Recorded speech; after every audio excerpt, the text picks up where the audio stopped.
Welcome back to the channel, everybody. My name is Test on a Quest, or you can call me Johnny. In this episode, it is our Calgary Flames franchise mode episode number 2. In the last episode, we obviously got things started. We looked at the team, edited the lines, did the coaches and the scouts. We did simulate the first 2 months. So just to take a look at the stats, go to the standings. So as you can see, in the Pacific, we are currently 5th in a wildcard spot. In terms of the entire league, we are currently 11th. Our power play, let's see. It's a mid-table, not horrible. And our penalty kill. Oh, I was looking at point percentage. And what a ding dong. Okay, sorry. Our actual power play, mid-table. So not bad, not good either. Penalty kill, mid-table again, so can't complain. Going back, I think the one thing I wanted to do was look at the Kevin Ball. The one thing is he's up to an 80. He's already gone up by 1. Do we leave him? I think we leave it. So let's start simulating. There's really not much to do.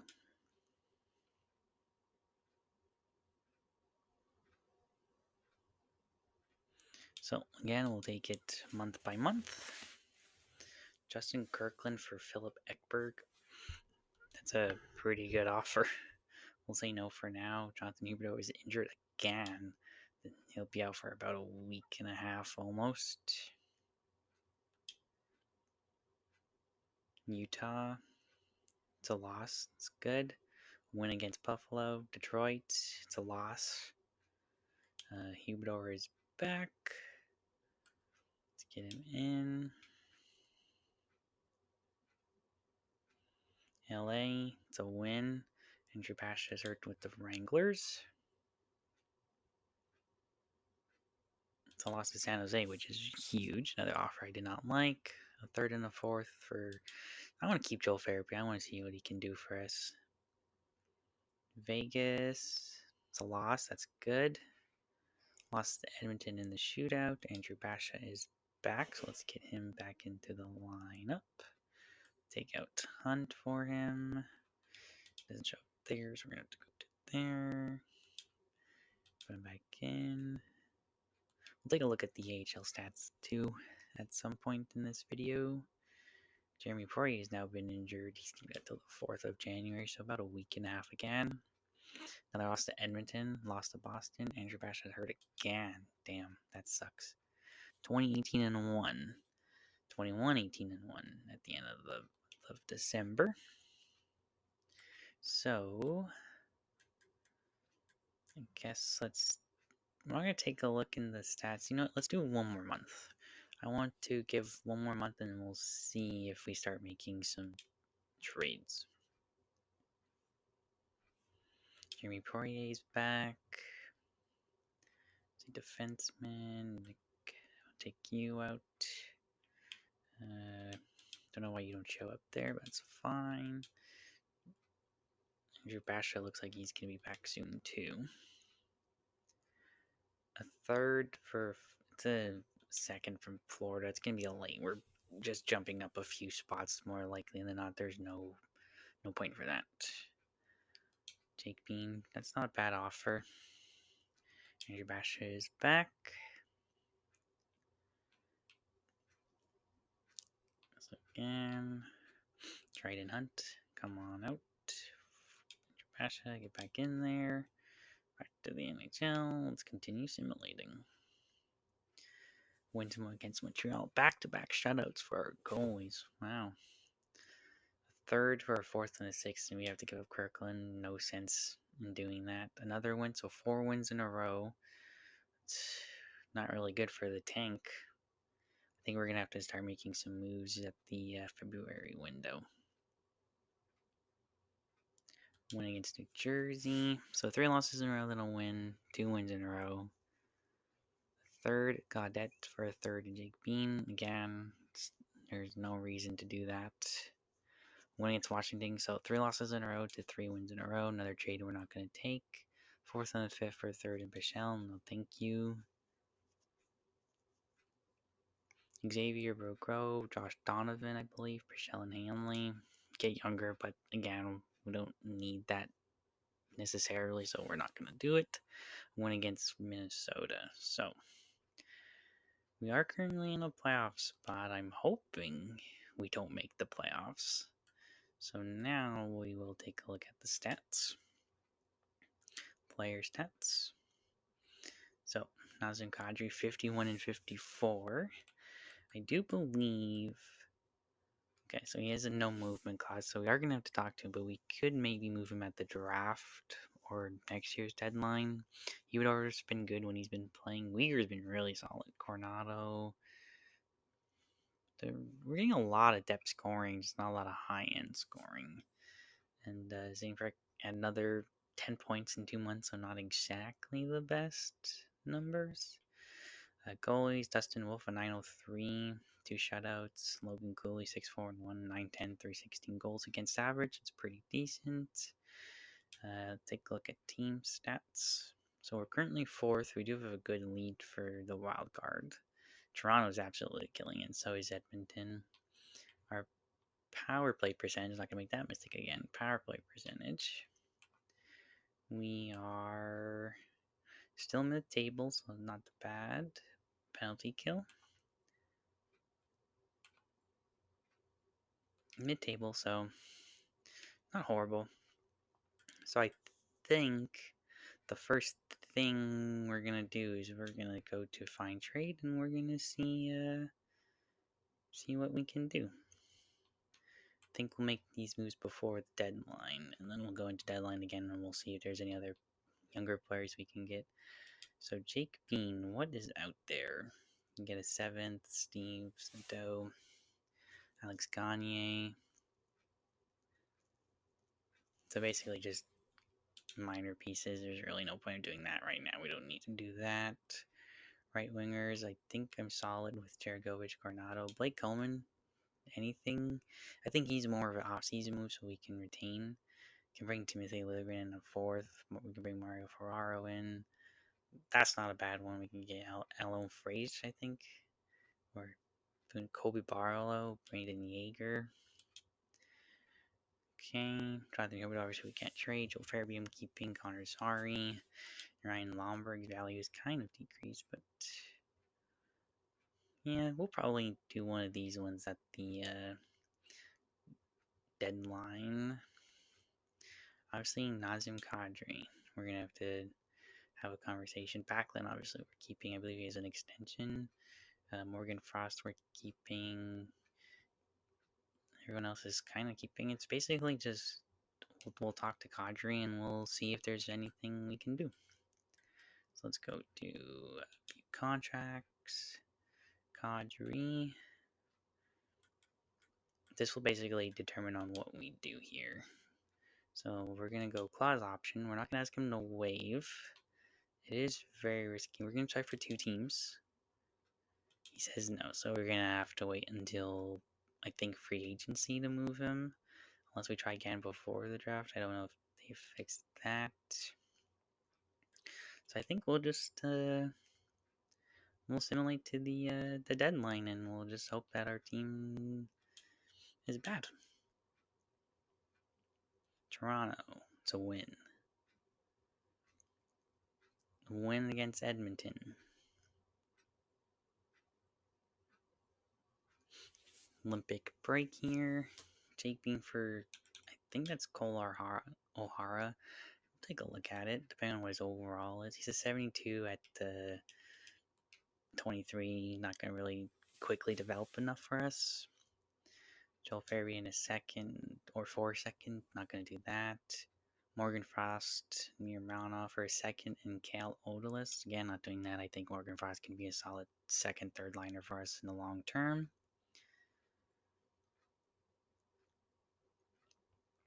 Vinny, I clicked the wrong button. I maybe would have claimed him. That sucks. Lost against San Jose, that's good. Don't see what happened against LA. Beat Anaheim. Kevin Ball had a minor injury, wasn't long term. Shootout loss to Dallas. Ottawa, shootout loss. I think we're going to go seller. We're going to enter the trade deadline. So obviously Rasmus Andersson is probably getting moved. I know we should have probably taken a look at the contract extensions, but I think I'm kind of good with not offering him a contract. I think in terms of the assets we can get for him, I think we have to move him. So anything out there? No. So that will have to be our own move. Goalies, I think we're good. Defenseman. He could move Jake Bean. We're gonna keep our defense. There's no reason to move him. Same thing. Oh, he's up to an 80. That's pretty good for Greedon. Again, we could move Klepka if we're not gonna use him. Like I said, I think we are gonna move Lomberg, and that will get his spot for him. Let's just see best player we can get. Not at least we'll go for someone someone fun. You know what? We'll take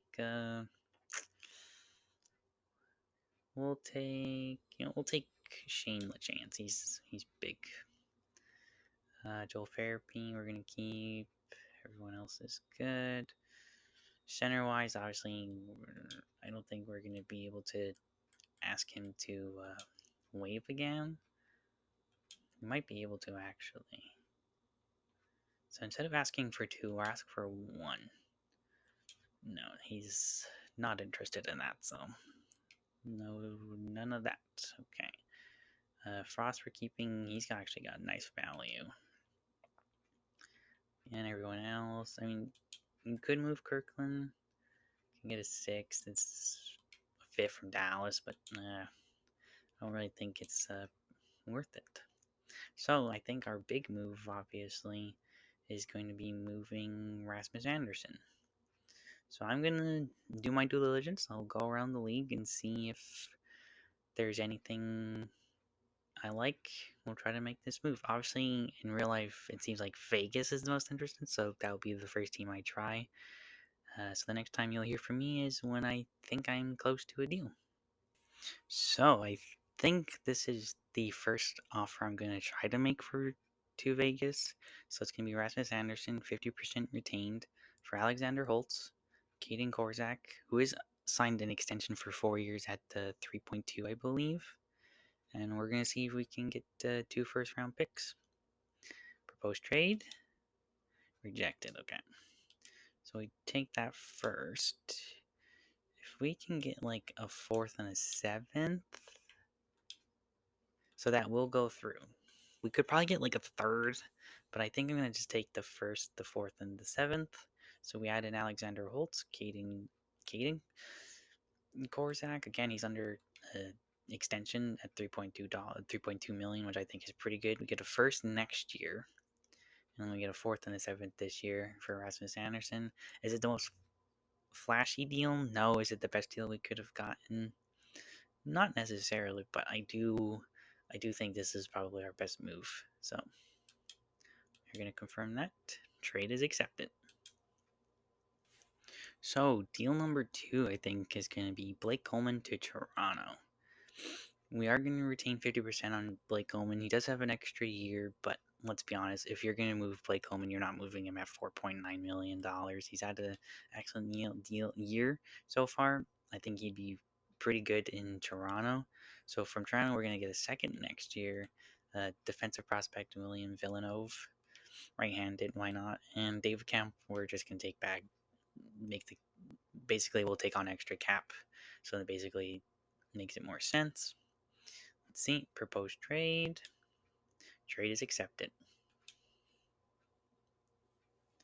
So I'm going to keep looking around if there's any other moves that I want to make.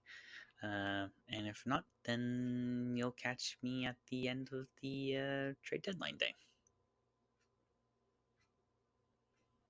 So, coming down to the last 30 minutes of the trade deadline, I didn't really have too many other offers that I liked that came across.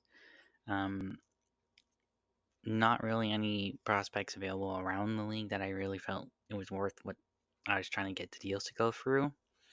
So I think I'm kind of happy with how this deadline has gone. We moved Rasmus Andersson and we moved Blake Coleman. I felt like the assets we got were both pretty good. Obviously, for Rasmus Andersson, we got a first round pick. We also had Vegas's first round pick this year. So we have 2 first round picks this season and then 2 first round picks next year for the 2027 draft. So I like that. So with 10 minutes to go in the trade deadline, I don't think we're going to really do anything. Kuzmenko got traded, so we'll have to see where he went. Same thing for Comfort. William Karlsson got moved.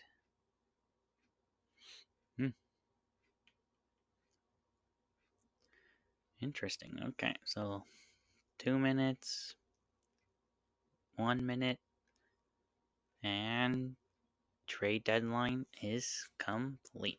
Let's take a look at what's happened.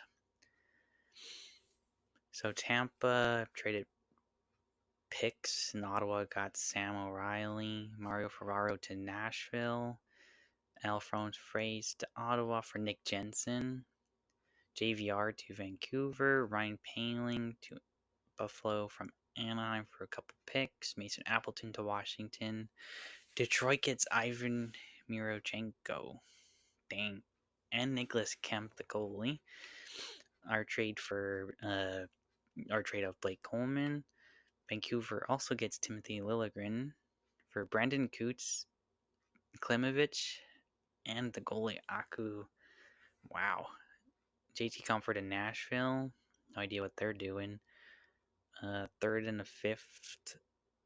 Detroit gets 2 prospects. Our trade for Rasmus Andersson, or our trade of Rasmus Andersson. Wenberg to Minnesota. That's a good deal. I like that one. Adrian Kempe, Brian Dillon to Montreal for David Reinbacher and Michael Hage. Wow, that's massive. Jesperi Kotkaniemi to Chicago for Connor Murphy and Nick Foligno. Second and a third for Racco Gudis and Ross Johnson. So Vancouver beefing up. Seattle gets Kuzmenko, Yoel Armia, and Kyle Burrows for Berkeley Catton, a second, and Jacob Melanson. Wow. Our trade of Ryan Lomberg to New Jersey for Shane LaChance. Matt Grzelcyk to Vegas for William Karlsson. Wow. Trevor Moore for Sasha Budemin and a third. And that is the trade deadline. So, future me here, unfortunately, the audio is just so out of sync for the last of the video, so I'm going to be having to voice over it for the rest of the video. So that really sucks, but hopefully I'm going to be able to get it down for the next episode. So these are our lines after the deadline. As you can see, Jonathan Huberdeau, Nazem Kadri, Matt Coronado is the first line, Chergovich, Backlund, and Holtz is the second, Zari, Frost, and Farabee as the third, Martin Prospel, David Kampf, and Justin Kirkland as your fourth line. As you can see, there's a lot of red, but at this point, I'm okay with it being season 1. Defensively, Jake Bean and Uyghur. You have Kevin Ball and Zane Prek as your second pairing, and then Joel Hanley and Caden Korzak. Daniil Miramanov was originally in, but Joel Hanley can play both sides. For more realistic, he's left-handed. He'll play. Everything else is the same, so I think there's only one thing left to do and sim to the end of the season.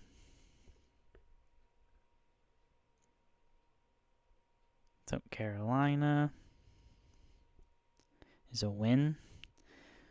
Washington is a loss. New York is a win. New Jersey is a win. The Islanders. We need some losses here, guys.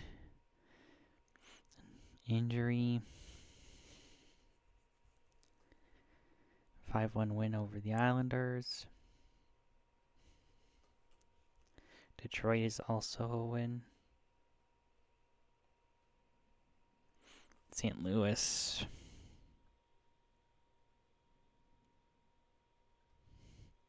We'll get Sharangovich back in on the first line for Clark Bishop. And we'll get, or Carnot on the first line, Sharangovich on the second. I apologize. Again, doing this after the fact. So, 3 losses in a row. Another injury. This time it was for our minor league goalie, I believe. Vancouver is a win. Colorado is a loss. I think we'll just keep the other 2 goalies in for the minor league team. Vegas.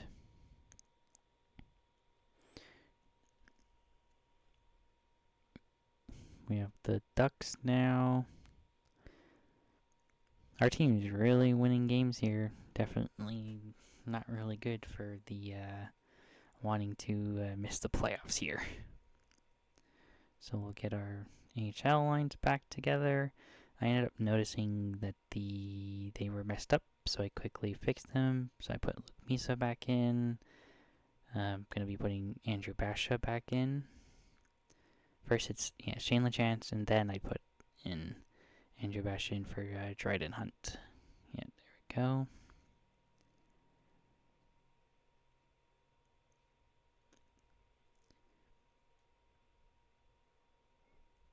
Stays the same. I do end up putting back in Antoine Morin, so he'll come in, play with William Villanova. And let's finish off the season. So Dallas, Colorado. I think we might just make the playoffs. So here we go, Utah, who are behind us trying to catch us. So this would be a huge game.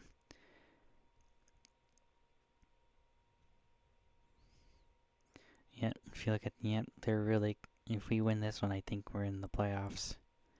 I think we clinch. So let's get to it.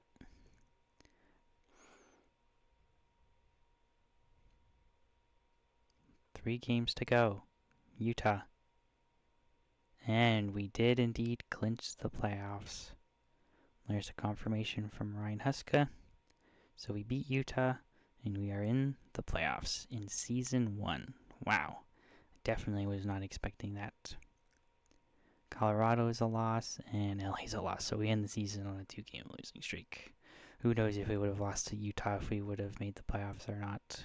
But that's Season 1. The regular season is done, and we still have the playoffs. Who would have thought that we would have made the playoffs in season number 1? I definitely was not expecting that. So we'll take a look at the standings. So we were the 5th in the Pacific, last place wild card, which means we will be taking on the Edmonton Oilers as they win the Pacific with 113. Toronto is your President's Trophy winners. Anaheim's the worst teams, and you have the Blues, the Kings, the Sharks, the Flyers, the Rangers, the Devils, the Senators, Predators, Islanders, and the Jets. Wow, the Jets missed the playoffs. That's interesting. And Buffalo continues their misfortunes and no teams got robbed of making the playoffs. The best teams all made it. So we take a look at our player stats. Nazem Kadri with 80. Huberdeau with 70 and 76. That's pretty good. He only had 62 points last season, so up to 70 in 70 games is pretty good. Or 75 games, apologize. 40 points for Farabee and Frost. Sorry also had 42. It kind of drops off. A lot of depth stuff. So let's see. Alexander Holtz, how did you do? Only 3 points in 21 games. -8 after we acquired him at the deadline. Oof. What about Caden Korzak? How did he do for us after we acquired him? So 21 games, 3 points, -10. Ooh. That definitely didn't go to plan. So we'll take a look at goalies. Dustin Wolf, 907. Pretty good year for him. We'll take a look at the entire league. We're going to start with forwards. So Leon Draisaitl with 123. Nikita Kucherov had 120. Connor McDavid, Ovechkin, Matthews, Nylander, and Dylan Strome. Jake Gensel all have 100 points. Your goal leader, Rocket, Richard Winters, Alex Ovechkin. Nathan McKinnon, Pasternak, Kucherov, Draisaitl, Matthews all had hit above 50. Cole Caulfield at 45. Dylan Strome led the league in assists. Quinn Hughes was second. So speaking of defensemen, Quinn Hughes had 95. Victor Hedman, Cale Makar. I think Victor Hedman might get the Norris because of his plus-minus. It's really high up there. Should it be like that with EA? Probably not, but what can you do? So Sergei Bobrovsky had 45 wins. Stuart Skinner had 44. Anthony Stolarz had 43 with Toronto. Save percentage leader did go to Vasilevsky. And so he's most likely going to win the Vezina. For rookies, Ivan Demidov had 57 points, a plus 24, so most likely your Calder winner. Michael Misa had 43. Oliver Kapanen had 21 goals. Maxim Shabanov, whatever. Zane Breck did have 30, so that's pretty good for him. So, let's confirm our first round matchup. And it is the Battle of Alberta in round 1 of the Stanley Cup playoffs. So, thank you for watching. Don't forget to like, subscribe, and comment, and I will see you in the next episode. Ciao.